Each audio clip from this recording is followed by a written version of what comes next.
देखिए हमारे गांव मोहल्ले में जब कुर्सी बेचने कोई आता है ना तो वो भी 400 से ही शुरू होता है। और यकीन मानिए अगर आप 150 रुपये में एक जोड़ा कुर्सी लेना चाहेंगे तो 140 रुपये में देके जाएगा।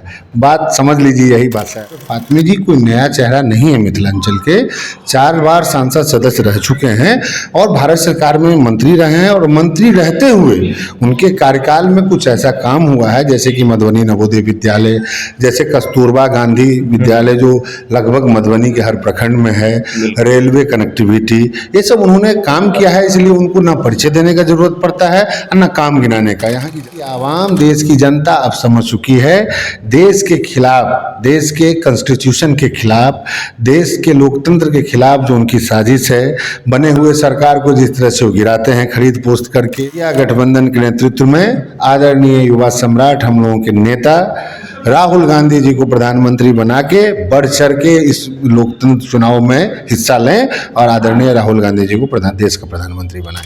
दोस्तों, आप देख रहे हैं मधुबनी हलचल न्यूज।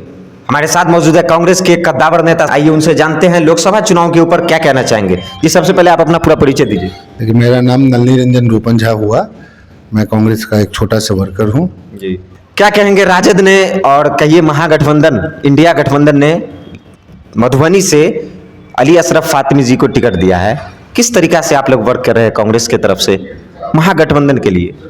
देखिए, जो वर्तमान सांसद हैं यहाँ से मधुबनी के जी, उनके खिलाफ बहुत ज़बरदस्त एंटी इनकम्बेंसी है जी, और फातमी साहब जो हम लोगों के इंडिया गठबंधन के यहाँ से उम्मीदवार हैं, वो पहले भी 4 बार संसद सदस्य रह चुके हैं और बहुत ही कद्दावर नेता हैं और जमीनी नेता हैं।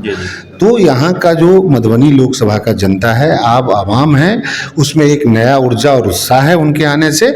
निश्चित तौर पे भारी संख्या से वो यहाँ से चुनाव जीतेंगे। लोगों में काफी ज्यादा आक्रोश है सांसद अशोक यादव के लिए, क्योंकि जीतने के बाद कभी भी आए नहीं। बहुत से लोग, हम लोग जगह जगह गए, उन लोगों का कहना है आज तक देखे भी नहीं है। अभी जो पुनः वह चुनाव के समय आ रहे हैं, काफी आक्रोश है। क्या कह रहे हैं कांग्रेस पार्टी इस पर, क्या कहना चाहिए? मैंने आपसे पहले कहा, जो वर्तमान सांसद हैं उनके खिलाफ बहुत ज़बरदस्त एंटी इनकम्बेंसी है।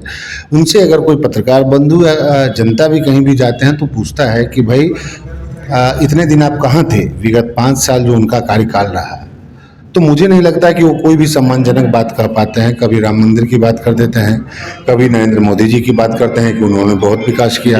अभी तो पता चला, हम पंचायत का नाम नहीं लेंगे, एक पंचायत में वो गए हुए थे, वहाँ पे उनका मुर्दाबाद जिंदाबाद तो नेता का कहना होता है, नारा लगता है, हर नेता के साथ होता है ऐसा। लेकिन वो नरेंद्र मोदी जिंदाबाद कह रहे थे तो जनता वहाँ कह रही थी कि मधुबनी की जनता बेवकूफ़ जिंदाबाद। इस तरह से उनको देखा जा रहा है अभी क्षेत्र में।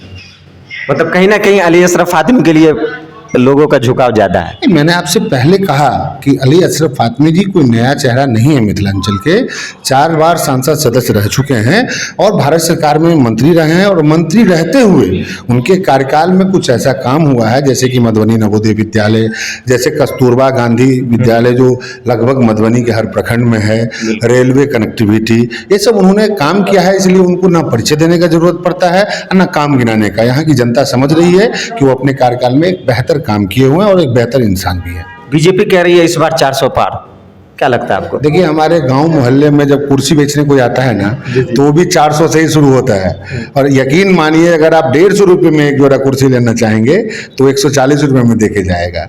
बात समझ लीजिए, यही भाषा है उनका। कोई 400 पार तो मोदी लहर खत्म हो चुका है। आपको नहीं लग रहा है ऐसा? इनके पास राम मंदिर, इनके पास हिंदू मुस्लिम, इसके अलावा इनके पास कोई मुद्दा नहीं है। आप देख लीजिए, देश के जो प्रधानमंत्री हैं नरेंद्र मोदी जी, जहां भी जा रहे हैं, एक जगह का नाम आप बता दीजिए जहां उन्होंने शिक्षा की बात की, जहां उन्होंने बेरोजगारी की बात की, जहां उन्होंने महंगाई की बात की। सिर्फ यही कि राम मंदिर, हिंदू मुस्लिम। अच्छा, मंदिर बन गया तब तो वो जीत जाएंगे ना?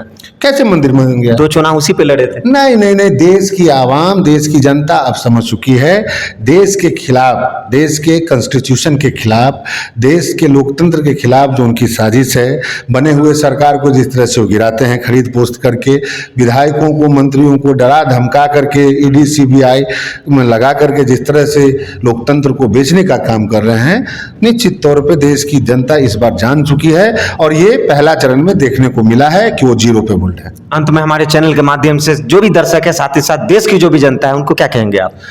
इंडिया गठबंधन के नेतृत्व में आदरणीय युवा सम्राट हम लोगों के नेता राहुल गांधी जी को प्रधानमंत्री बना के बढ़ चढ़ के इस लोकतंत्र चुनाव में हिस्सा लें और आदरणीय राहुल गांधी जी को देश का प्रधानमंत्री बनाएं। बहुत बहुत धन्यवाद आपका हमारे साथ जुड़ने के लिए। और भी खबरें देखने के लिए जुड़े रहे हमारे साथ, देखते रहे मधुबनी हलचल न्यूज। कमेंट करके बताइए आप किसको प्रधानमंत्री बनते हुए देखना चाहते हैं, नरेंद्र मोदी या फिर राहुल गांधी।